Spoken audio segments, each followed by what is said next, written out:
बेचिए पुराना लोहा टीना प्लास्टिक का जूता चप्पल सीसी बोतल टूटल फुटल थ्रेसर ट्रैक्टर टाली मारुति जीप कार गहना गुड़िया घर दुआर मकान दुकान जिला जवार खेत खरियान बकरा बकरी पाड़ा पाड़ी आ गई बेचे के सारी। ए मलकिनी घर से निकला हो। अरे इ तो आवाज सुनल लागता। हाँ तारा गाँव के बगल वाला है। अरे बुझाता ही पुरनका यारवा हमार। एगो मीठा के भेली लिया के पानी पिया दो। दादा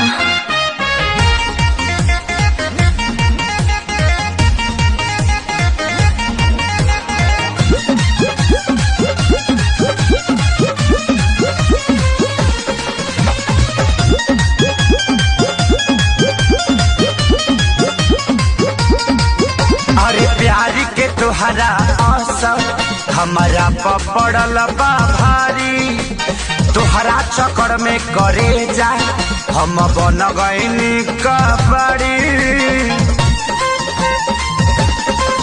अरे प्यारी के तुहरा असर हमारा पड़ल बा भारी, चक्कर में तुहरा करे जा हम बन गईनी कबड़ी।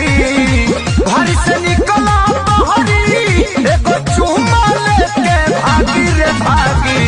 दादा जानी भतार कमारे लगी। हाँ लगी लगी दादा जानी भतार कमारे लगी। हाँ लगी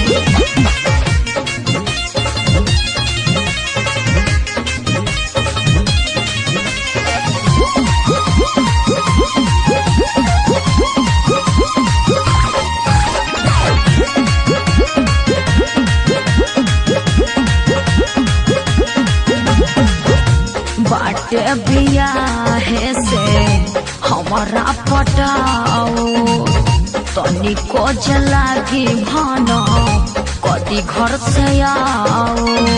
ए सुनो न मांजा हाँ होके न सके के होके। अरे हमारा ऊपर जाने जाना यही से अपन वाला ससुर पर। अरे इंडिया ही तो हटो दीवाना जब से भैलू मरद के हमार भी तो तरतिया जागी रे जागी। दादा जानी भतार कमारे लगी। हाँ लगी लगी दादा जानी भतार कमारे लगी। हाँ लगी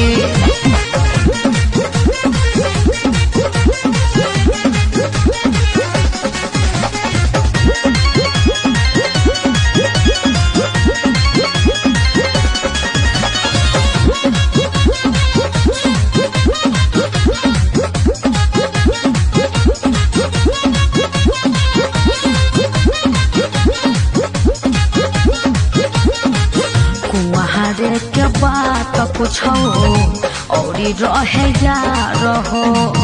नैहर के प्यार न करो ससुरा में प्रचार हो। अरे सब केहू जान जाई बड़ी बेइज्जती होई। अरे अपना खेसरिया के कैसे बोल गईलू तू भूल हो। लगलू सिखाए नील कमल के मोहब्बत के रूल हो। या तो राज से पूछी हो दादा जानी भतार कमारे लगी। हाँ लगी लगी दादा जानी भतार कमारे लगी।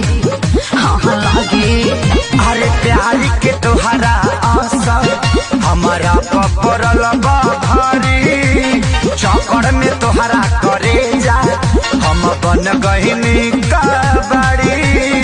घर से निकला बहरी एगो चुम्मा लेके भागी रे भागी। दादा जानी भतार कमारे लगी।